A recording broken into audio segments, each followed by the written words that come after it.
You know, it seems to be my fate that I'm stuck reading stories that hit way too close home for me, especially regarding my love life, or I should say, absence of a love life, because the book that I'm reviewing today is called Headless Ghost, and that pretty much describes my status after my ex Felicia left me with my GYGs and her circus running husband. Because after that, I got ghosted, and on top of that, I've been headless without her. Interpret that how you want, kids. So, without further ado, let's get into the review of The Headless Ghost, one of the OG 62 books involving paranormal activity. And I would say that I surprisingly have found out that there was a pretty divisive reception for this book in regards to some people who say it's not that good because of the ending, pretty much losing them in the climax, kind of being too weak or out there. And then there are people who like this book.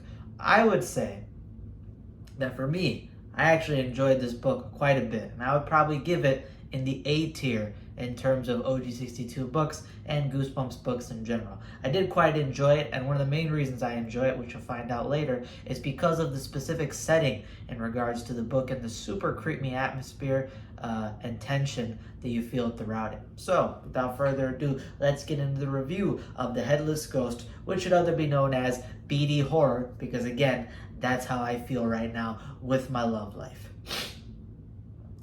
Anyway, let's get into it. So, what is this book about? Well, it starts off with a little bit of a flashback, or I guess you could say a retrospective, on the main characters talking about their history in terms of the neighborhood of Wheeler Falls. Duane and Stephanie are a group of two pairs, or I guess two people, I shouldn't say two pairs, a pair of best friends who terrorize the local neighborhood during Halloween because they love scaring people, they love pulling pranks on people, and they'll go outside people's windows, tap on the windows to make sounds, they'll howl outside their windows, they'll throw fake spiders on people, and they basically terrorize kids and adults just for the fun of it because they love scaring people and they think of themselves as this terrifying duo. And they always strike pretty much on Halloween because it's the perfect time for scares and pranks to be accepted. But what ends up happening is that we find out a little bit of an urban legend and feature of the Wheeler Falls town, which is a place called Hill House, right?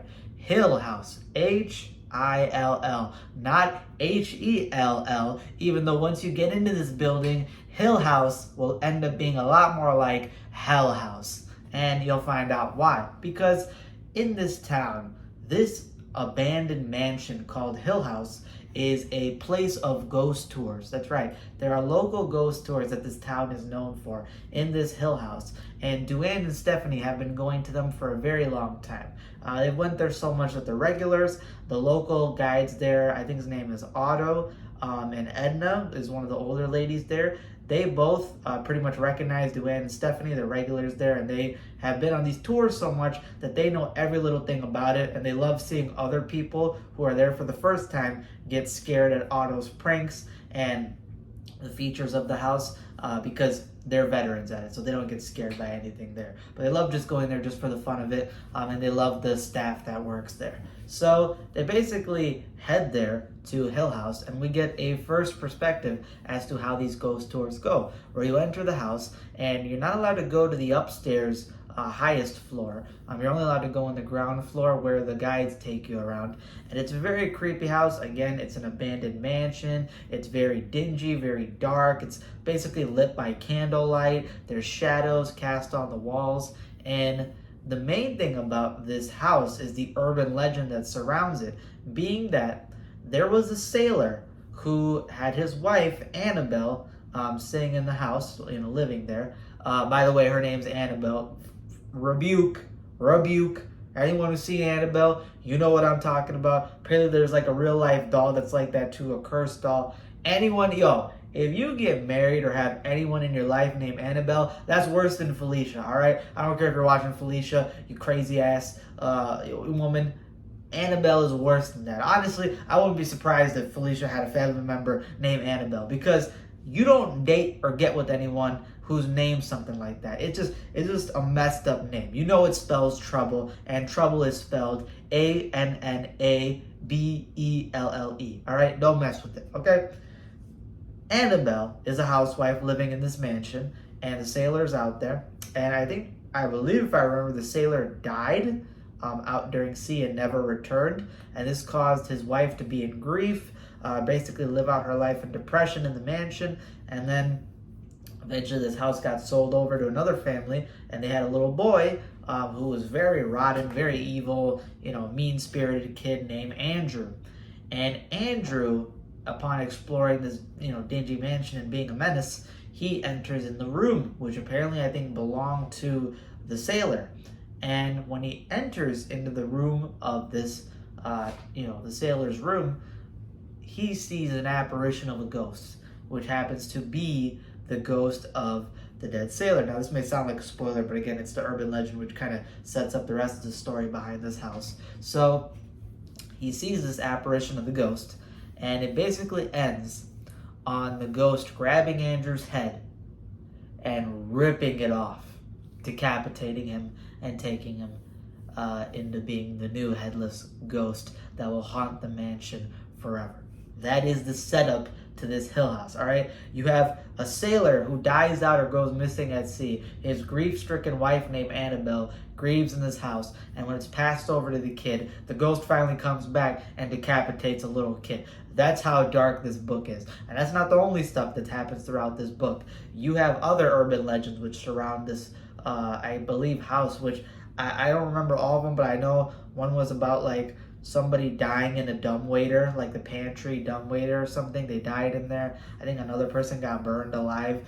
There's a lot of dark urban legends that surround this Hill House mansion, abandoned one, that all the ghost tour talk about. They basically cover it with all the tourists that come. So finally, what happens is, upon this night where Duane and Stephanie go visit Hill House, they decide, you know what? We've been on it so many times. We keep hearing these urban legends.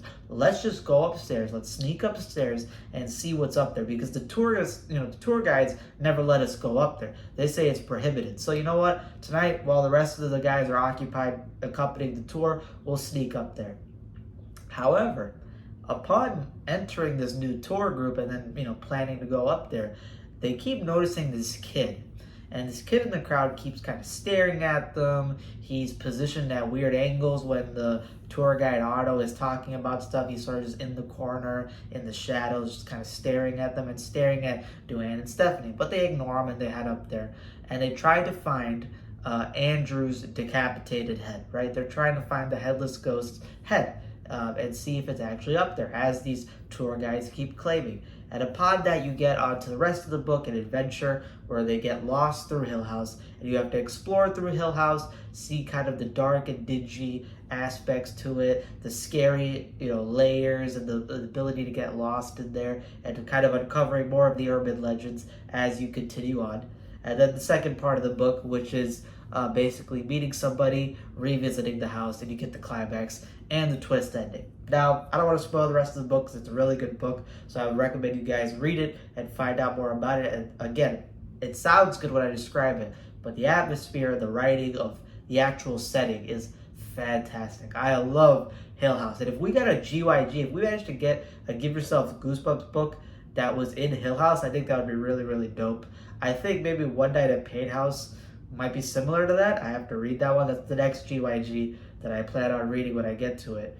But I feel like that would be super dope if we could have gotten that. But regardless, I want you guys to read the book and find out about the rest of the Hill House legends, the layers and the setup to it, and then obviously the revisiting of it. So, what are the strengths to this book? Well, as I mentioned, this was probably one of the darkest Goosebumps books in the original 62 in terms of the content involving the urban legends which haunt the Hill House and some of the stuff in there, because it's very dark and it would not slide normally in kids' horror books. The setting is one of the biggest strengths to the book. Hill House is super terrifying. A dark, abandoned mansion haunted by ghosts, some really, really sinister, dark, gruesome urban legends that encompass it. And it's a really tense setting. You feel the tension, you feel the atmosphere, you feel, the hopelessness, the despair that haunts throughout the house. And when they describe them, going on the ghost tour, and then finally heading up to the upper stairs, and seeing the different rooms, getting lost, trying to find their way back, hearing voices. That's a terrifying thing. There's a scene in this book where they hear voices in a room, and they feel like it's the tourist group, and then when they open the door, the room is completely abandoned, completely empty, completely dark, just a little bit of dust and wind. But they felt like they heard a party going on the other side of the door. So imagine we're posted up against the door. You hear a whole like rave party, people chatting, people laughing, people crying, people, all this different stuff going on. And then when you open it up, it's this dark, dingy, dusty, abandoned room. That's horrifying. You get stuff like that in the book. So it sets up this, it scares you. I would say this is one of the rare OG62 books that actually scares you. It's scary. And if you imagine yourself in the scenario, you got a good sense of imagination, you will get immersed in the setting of the book. And another thing I like is I do like, I guess you could say, the twist ending, because to some people they didn't like the twist ending. They felt like it was kind of forced in there, kind of random at a certain point. But I do enjoy the twist ending, I think, a lot. I think that Stein kind of fumbled it a little bit in the fact that I feel like the end of the book should have been extended a little bit, maybe add in some more pages, and that would have therefore added more setup to the actual thing. I feel like it kind of undersold what the book was setting up, because when you're in Hill House and you're in the upper floors, there are stuff that happens that you kind of feel like the twist ending should have been on a much more broader scale. It should have applied to, let's say, more people. For those who read the book, you probably get what I'm saying. That the outcome of the story should have applied to more people, and it could have gone down a much more dark route in terms of what they went for. But Stein kind of toned it back, and that kind of takes away from the twist ending. But I still feel like the twist ending is pretty good in terms of a revelation. I feel like it could have been extended a little bit more and made better. And on top of that, again, just the book overall, you love the atmosphere, you love the tension, you love the darkness. I would say even the main characters are pretty interesting. I don't like using the term quirky because I just feel like it's overused and sort of cringy, but I guess in that sense they are pretty quirky, right? They are a duo who likes pranking people. They have personality. They're real confident when it comes to the dark, when it comes to scaring people. And in regards to that, it's like you get a little bit more character within the characters, because a lot of the time in Goosebumps, they're carbon copies, they're cookie cutter, you kind of forget them. I feel like this duo has personality to them, and you might enjoy them for the most part, because they're kind of set up as like these, not good kids, mischievous kids. And when you put mischievous kids in scenarios like this, and you parallel it with the urban legends that we heard about this Hill House, I feel like that works out really well in terms of building the overall story. And the only weaknesses I really have with this book is the climax, which I do take points off, or in this case I took one, I guess like a full grade off from what it could have been, because the climax does feel like sort of just shoved in there. I felt like it was setting up something a lot creepier, because when you meet a certain character and the way they're introduced, certain scenes are described, it's very creepy, very ominous. You kind of get this, a little bit of tense feeling when you're around this character, and that all sort of goes away once the climax happens and something is revealed, and it sort of just like happens. Like, it doesn't happen abruptly, but it just sort of happens, and you're like, that's it, and then you go into the twist ending. So that did take away from the book a little bit. I would give this book a 9 out of 10, straight 9 out of 10.